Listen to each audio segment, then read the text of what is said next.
Olá, tudo bem? Meu nome é Roberto Fortes, eu sou pesquisador da história de Iguape Vale do Ribeira e a ETEC de Iguape me convidou para contar um pouco sobre a história do seu patrono e também sobre a origem da própria escola.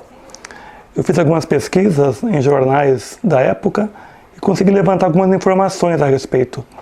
Vocês sabem que esse mês de novembro é um mês bem especial para a escola, onde se comemora o cinquentenário da ETEC, engenheiro agrônomo Dr. Narciso de Medeiros, né?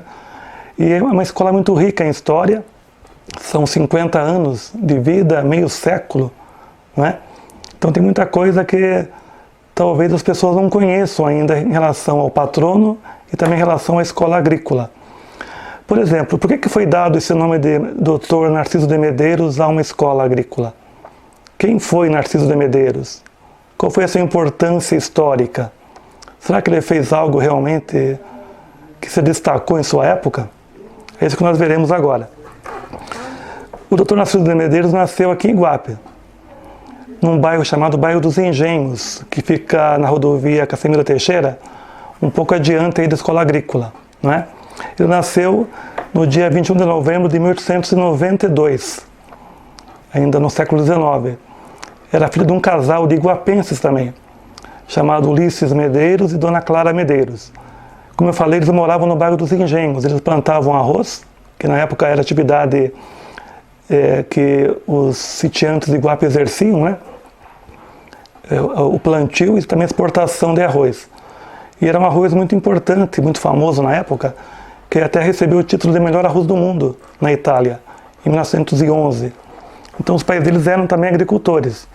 Ele estudou aqui em Iguape, no antigo grupo escolar da cidade, que ficava ali, onde hoje é o Hotel São Paulo, na rua 9 de Julho, que vai para a Praça da Basílica. Só mais tarde é que foi construída a Escola Vascaminha, mas até então o grupo escolar ficava no Hotel São Paulo. Ele fez o curso primário ali. Depois ele estudou no aprendizado agrícola Dr. Bernardino de Campos, que foi a primeira escola agrícola de Iguape. O governo do estado instalou essa escola em 1903. Ficava ali nas imediações de onde funciona hoje o IBAMA e o ICMBio, no bairro Canto do Morro. O curso era curso de 2 anos, né? Tinha teoria e prática. Eles também plantavam lá arroz e outras culturas daqui da região, né? Ele se formou com as melhores notas da escola.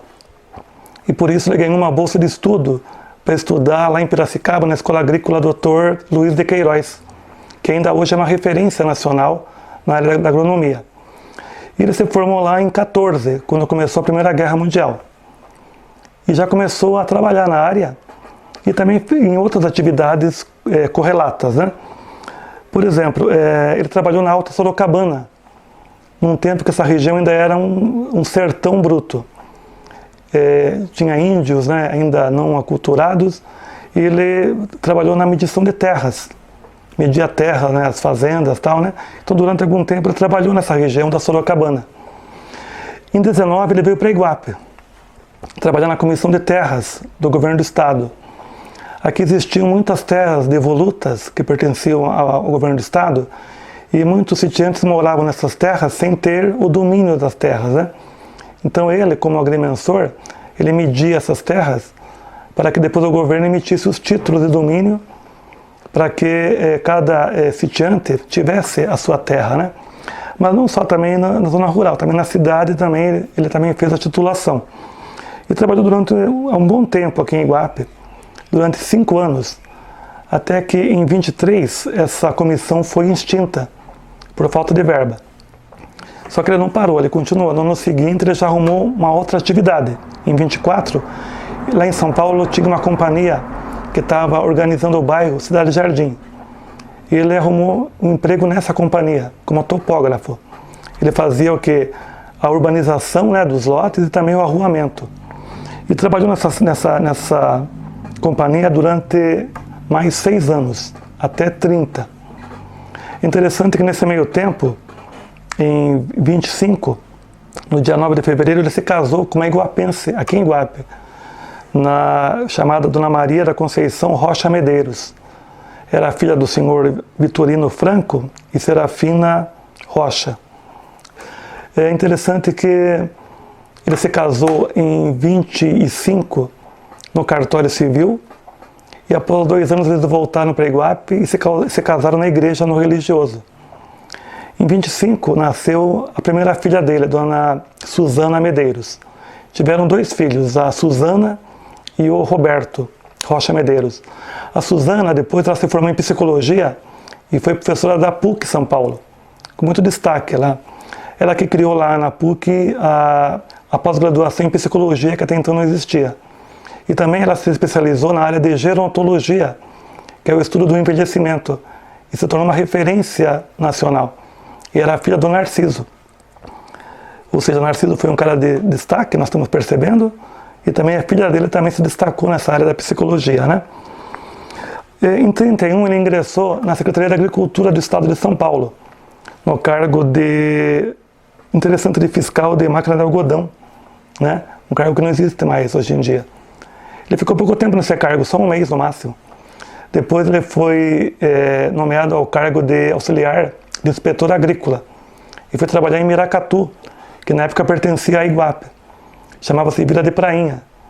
Lá ele instalou um campo de experiência para o cultivo da banana. Até esse ano, é interessante que o litoral de São Paulo e o Vale do Ribeira era o 3º exportador de banana aqui da América do Sul. Só que não havia incentivo a essa prática. E ele veio para cá justamente, voltou para o Vale do Ribeira para justamente incentivar, né, a bananicultura. E criou lá em Miracatu um campo experimental. Ficou lá 4 anos. Interessante que Miracatu fazia parte da estrada de ferro Santos-Juquiá. Existiam várias estações, né?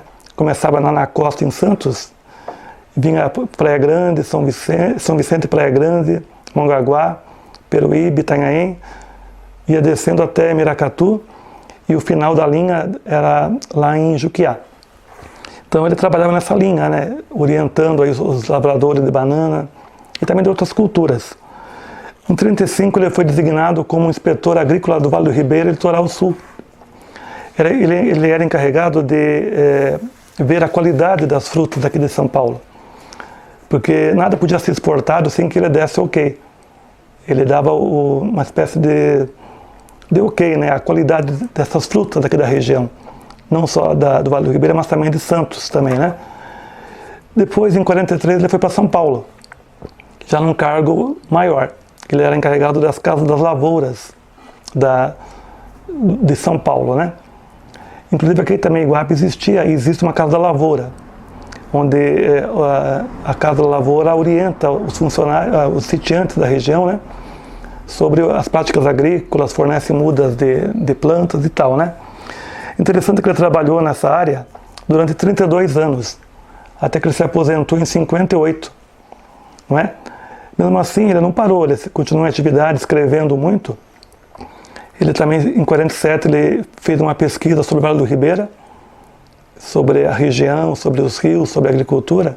Isso resultou num livro, que eu vou falar mais à frente.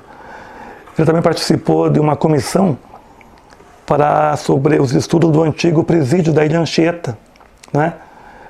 Que não é bem na área da agricultura, mas ele também tinha essa noção de engenharia, né? Então, Narciso, além de publicar vários estudos, vários trabalhos, também escreveu para jornais da região e também de São Paulo. Aqui em Iguape, em 1915, após ele se formar, ele foi redator-chefe do jornal chamado Gazeta de Iguape, que circulou durante 1 ano aqui na cidade. Depois, de 32 a 34, ele colaborou com um semanário chamado O Iguape, que era, digamos, um jornal local, né? O diretor era o Capitão Floramante, que é nome de rua aqui em Iguape, né? Além disso, ele escreveu para jornais importantes da época de São Paulo, como o jornal Correio Paulistano, que era muito importante, e também o jornal O Estado de São Paulo. Publicou vários livros também, inclusive como resultado do que ele fez lá em Miracatu, né, na área da bananicultura. Publicou em 1935 um livro chamado A Bananeira, bem completo, até tenho aqui um exemplar que eu consegui num sebo, né, cheio de fotos, né, da lavoura da época, né. Depois, em 1937, ele publicou um livro chamado A Cultura da Bananeira também. e mais um trabalho bem completo sobre o Vale do Ribeira, chamado O Vale do Ribeira de Iguape. Ele publicou em 50, numa revista de geografia, junto com mais 2 professores, o professor João Ferreira Cunha e Reinaldo Aze. Então, ele, nessa área cultural, ele foi bem também, a área cultural científica, né? Ele foi bem ativo. Interessante que ele foi um pesquisador, não apenas um engenheiro agrônomo. Ele não se limitava a trabalhar apenas na área, ele também pesquisava, fazia experiências, orientava também os sitiantes, os lavradores, né? Ele documentava as suas pesquisas com fotografias, né, das plantações, do que ele fazia na época, né? Então foi bem interessante. Em 2012, a filha dele, que já era consagrada, uma cientista consagrada, ela deu uma entrevista a uma revista lá de São Paulo, chamada Revista Portal de Divulgação, onde ela conta algumas histórias a respeito do pai, né? Realmente ela comprova que o pai foi fiscal na área de agrícola, né? Na área de pesquisar, não só assim sobre as culturas, mas também sobre a qualidade das frutas que eram exportadas. E era uma atividade bem importante, ele não podia errar, porque havia a exportação dessas frutas para o exterior.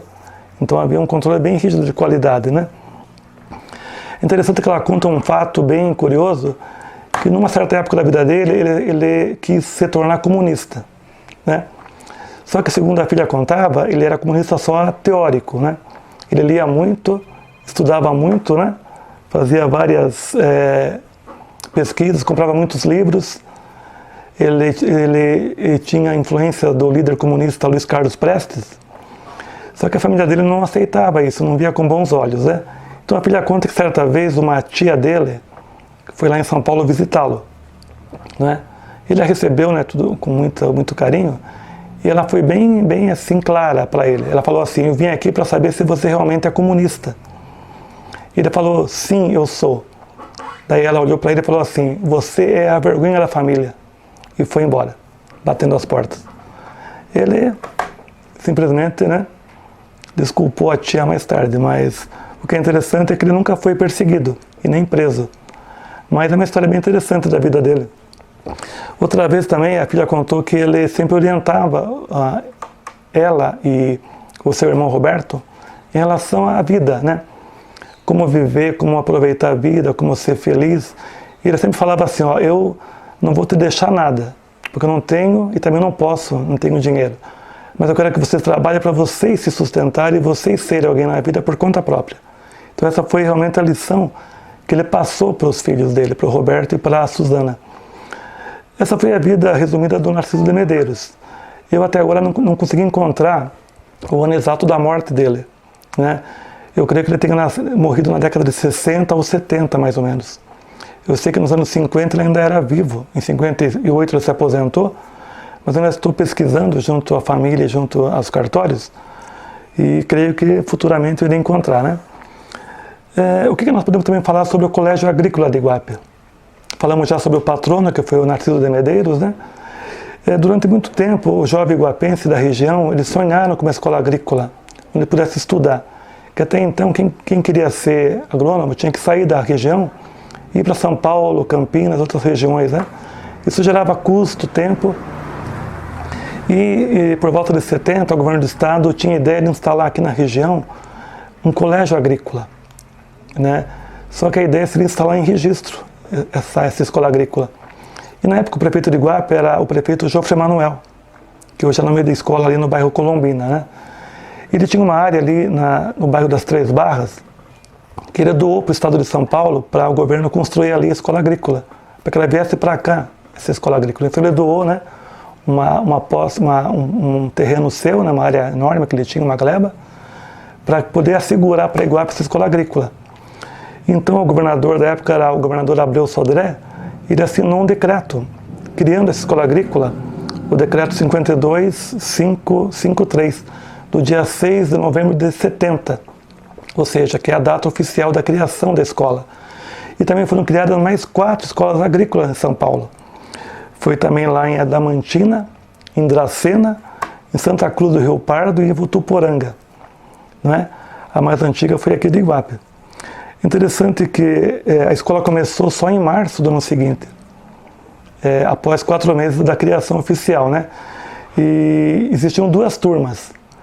Uma turma chamada Monitor Agrícola, que equivalia a uma 8ª série de hoje, né? E também o curso de Técnico Agrícola. É interessante que os jovens que vinham para cá também vinham de outras regiões e também vieram 2 chineses também para estudar aqui na Escola Agrícola. Um fato que poucos conhecem, né? Só que como ainda não existia a escola organizada, ainda não existiam as construções que existem hoje, a aula teórica era feita na Escola do Porto do Ribeira, que em 81 passou a se chamar Professora de Norá Rocha. E as aulas práticas eram na Escola Agrícola, né? Que estava ainda em construção e organização. Os alunos que vinham de fora ficavam abrigados num prédio da igreja que ficava ao lado da Casa da Sopa, que servia de abrigo para os romeiros na festa de agosto, né? Então esses jovens de fora que não tinham onde ficar, né, ficavam ali alojados. A Escola Agrícola é uma área enorme, tem 121 hectares de terra. Uma parte tem Mata Atlântica nativa, outra é a Mata Atlântica em recuperação, e 51 alqueires é destinado à área onde estão os prédios ali, né? As atividades de agropecuária, pedagógicas, tal, administrativas.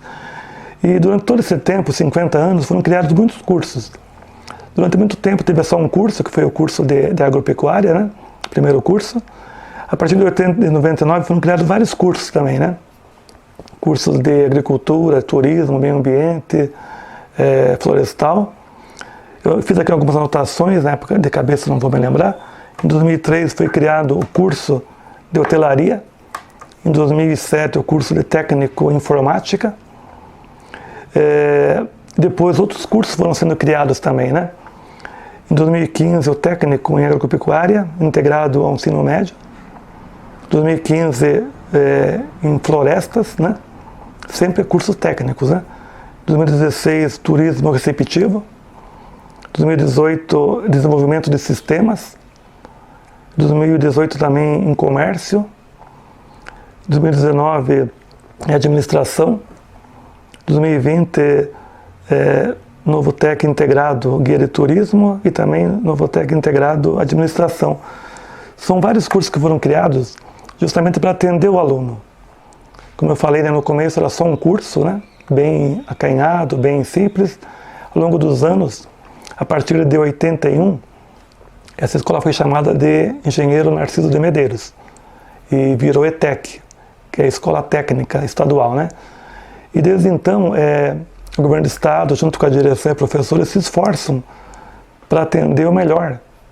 E atender você, estudante, que está aqui, né, nos ouvindo, e cursando os melhores cursos que vão te qualificar para a sua vida no futuro, né? Então, realmente é uma missão importante da escola. Foram 50 anos e são 50 anos de atividade ininterrupta, justamente visando a formação do jovem, a formação da sua carreira profissional e também a sua educação, né, como ser humano. Então, essa data ela é especial para todos nós, não só para a direção e também para os professores, mas também para você que está aqui hoje, né, estudando, visando a sua formação. Então, os parabéns é para todos nós, para vocês, para a direção, e esperamos que essa escola viva por mais tempo, né, para que possamos comemorar o seu centenário daqui a 50 anos. Talvez não estejamos vivos, mas os nossos filhos e netos com certeza estarão, né? Então, só desejo felicidades a todos e parabéns pelo cinquentenário. Essa é a minha mensagem. Um grande abraço a todos vocês.